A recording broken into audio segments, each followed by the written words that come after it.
So they say you don't marry the person you can live with, you marry the person you can't live without.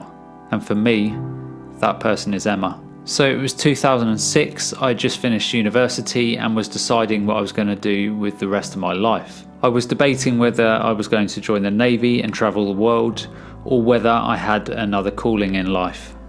By this point, both my mum and sister had passed away and I needed some stability and thinking time. So I took a job in a local call centre and took some time out. Now in July 2006, I trained a new intake of employees and Emma was one of these people. I would like to say that I saw Emma across a crowded room, took one glance and knew that she would be my wife. But this is YouTube, remember, not Hollywood. The first time I remember speaking to Emma was after she made her first sale. I went over and said, "Well done," and she literally went bright red. Emma doesn't like attention. So fast forward a few weeks and we started talking a lot more. I think she was already falling for my charms. Or maybe the reality was more like that she was thinking I was a cocky, arrogant beep, beep, beep. So one Wednesday night after work, I was sat with my laptop and up popped a message, or MSN message, from Emma. Her stalking of me had started. And yes, I did just say MSN Messenger. Facebook, iPads and iPhones were not even in my vocabulary at this point. These chats become a more regular occurrence, and then a few weeks later she said, "Do you want to come with me to Sheffield on Saturday?" At first I thought it was a bit weird, and picking up these type of signals is not one of my main strong points. But I thought, what the heck, I didn't really know the area or many people apart from the people I was working with, and agreed to meet Emma on the 11:47 train from Chesterfield to Sheffield. So we had a cool time, we did a lot of walking and chatting, and there was plenty of flirting. But I had to tell her to stop her advances, but they just kept coming. So we are standing under the train station clock, the romantic music kicks in, she is looking at me, and I'm looking at her. Nervously, and without knowing where it come from, we were locked at the face. Now, I know what you're all thinking, but there was no passionate embrace or fireworks. In fact, I think our teeth clashed, and the actual kiss was something like this. So after being physically assaulted, we said our goodbyes and went our separate ways. I went home that evening, and all I could think about was the day out with Teethy. In the interest of keeping the story flowing, we chatted a lot over the next few weeks. We went on works nights out, we saw a lot of each other, and I think the more she was falling for me, really. Now 2 months later, I was smitten by this creature and decided to stay in the area for a longer period of time. And 5 months later, we are sat on her bed, chatting away, and the conversation of marriage popped up. Why wasn't I scrambling out of the window and running? I wasn't, because I knew. And when you know, you know. We kind of looked at each other and said, "Let's do this." "What, you want to get engaged?" I said to her. And without a moment of hesitation, we were engaged. No Eiffel Tower, no drama, just me and Teethy on her bed.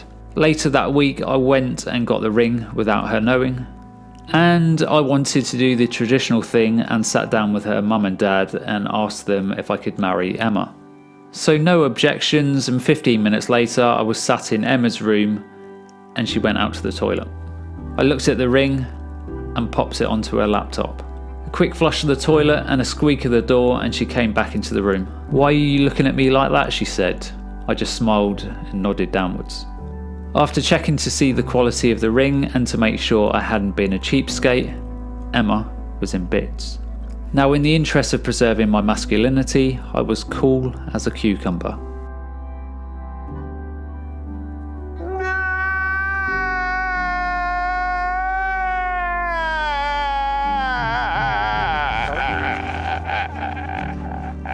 That was 11 years ago, and I have not regretted a single moment since. The only regret I have is that I didn't find her sooner.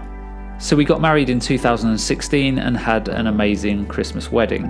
It was the only time I've ever been nervous about public speaking. I just needed to hold my speech together without blubbing like a 4-year-old girl. So I began talking.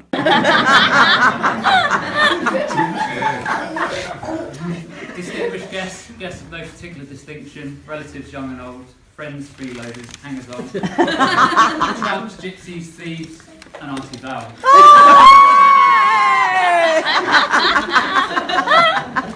about to witness a unique event in history because this will be the very first and last time that my wife will allow me to speak on behalf of both of us. I've also been told this would be the only time in my married life where I'll be in the same room as my wife and my mother-in-law, and neither of them can interrupt me, so I might be interrupted. Be so sure of that. Number one. Now, there are going to be a number of different toasts during this speech, so please ensure your glasses are topped up, charged and ready to go. So, without further ado, on behalf of my wife and I, so go on, that's worth the clap. Go on. We'd like to thank you all for coming and sharing in our special day. It really wouldn't have been the same without you all. It'd have been a lot cheaper.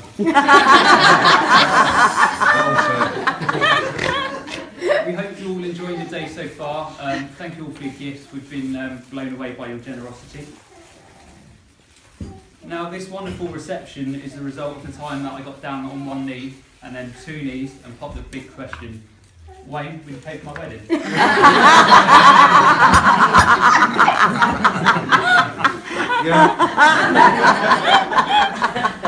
I'd therefore like to thank Helen and Wayne for their generosity.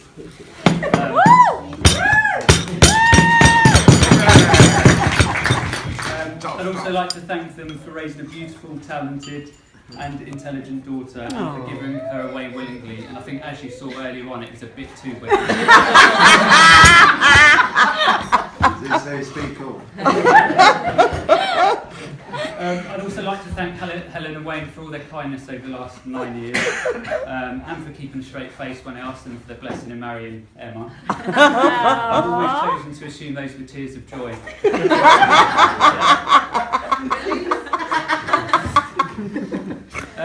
All jokes aside, Emma is credit to you both. I promise to take good care of her, and of course those things she tells me to.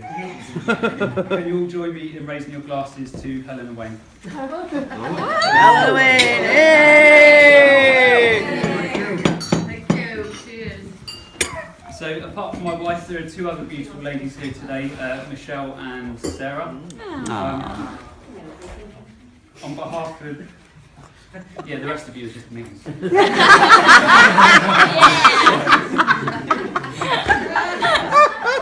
no, I'm not that bad. On behalf of Emma and I, we'd like to thank you for being such wonderful bridesmaids. So can you all raise your glasses for bridesmaids? Bridesmaids! Yay! I'd also like to thank my best man, Mark. So if we can all quickly raise a toast to Mark as well. Now, unfortunately, it's not been possible to have everyone we love with us here today, but we know they're with us in spirit. With them in mind, please can you all raise your glasses and join me in a toast to absent family and friends. Absent family and friends. Now, I wasn't sure I would ever get married. I even actually resorted to putting an ad in the local classifieds, and it actually just read, "Wife wanted." To my surprise, I actually had over 1,000 responses, and they all said identically the same thing: "You can have mine." Which leads me on to my wife. When talking about my bride's good points, where do I start? She's intelligent, generous, hardworking, popular, and most importantly, she has an unbelievably good judge of character. Who wrote that one? Now, believe it or not, one of us in this relationship can be quite arrogant. They can be stubborn, pig-headed, and think they know it all, from how to cut the grass to how things should operate in the bedroom. I know what you're thinking, but luckily for me, Emma has been patient, open, and most importantly, willing to learn.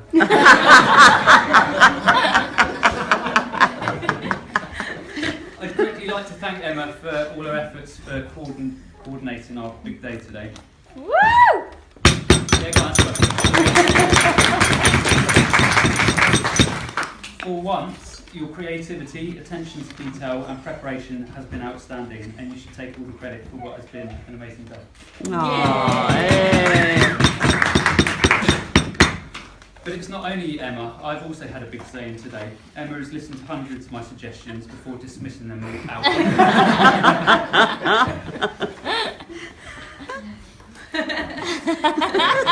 elephants were a bad idea. Now, I'm sure you'll all agree how stunning she looks today. Yay. And I just want to say on record, today's the happiest day of my life. Aww. And I'd like to thank Emma for pointing that out to me. And they say you don't marry the person you can live with, you marry the person you can't live without. And I think that sums it up perfectly. Aww. Hold it in. Emma is caring, funny, intelligent and beautiful, and I'm so grateful she lowered her standards for me.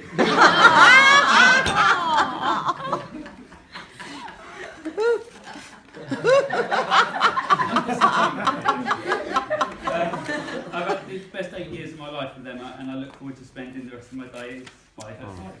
Aww. Please be upstanding for probably the most important toast I'll ever make to my wife and soulmate. So as you can see, I just managed to hold it together. So now just the dance to get through and we were Mr. and Mrs. Only problem is we both have dancing rhythms, something like this.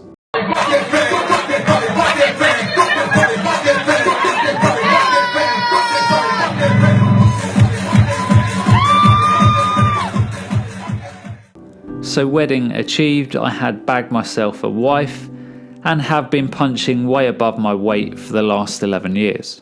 Now we've been through a lot in our time together, family bereavements, and even my own health descended into an absolute nightmare. And I can honestly say without Emma pulling me through every day, I don't know what would have happened to me.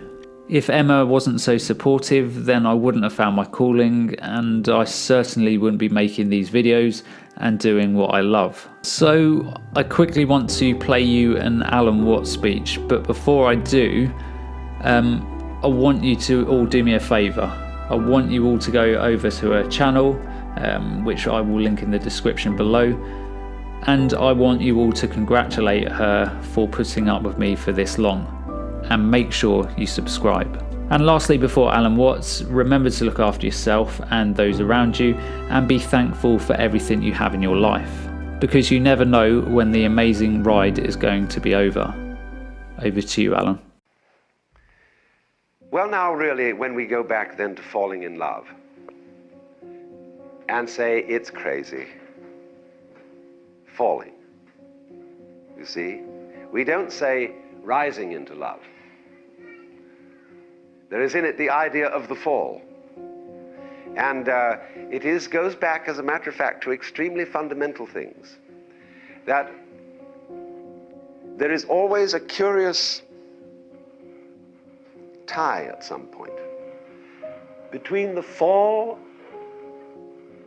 and the creation. Taking this ghastly risk is the condition of there being life. You see, for all, the life is an act of faith and an act of gamble. The moment you take a step, you do so on an act of faith because you don't really know that the floor is not going to give under your feet. The moment you take a journey, what an act of faith. The moment you enter into any kind of human undertaking and relationship, what an act of faith. See, you've given yourself up. But this is the most powerful thing that can be done. Surrender. See, and love is an act of surrender to another person. Total abandonment. I give myself to you. Take me. Do anything you like with me. See? So, that's quite mad, because you see, it's letting things get out of control. All sensible people keep things in control.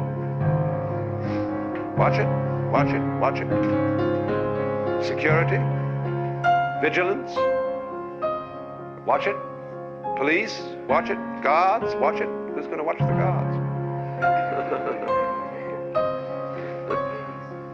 So, actually, therefore, the course of wisdom, what is really sensible, is to let go, is to commit oneself, to give oneself up, and that's quite mad.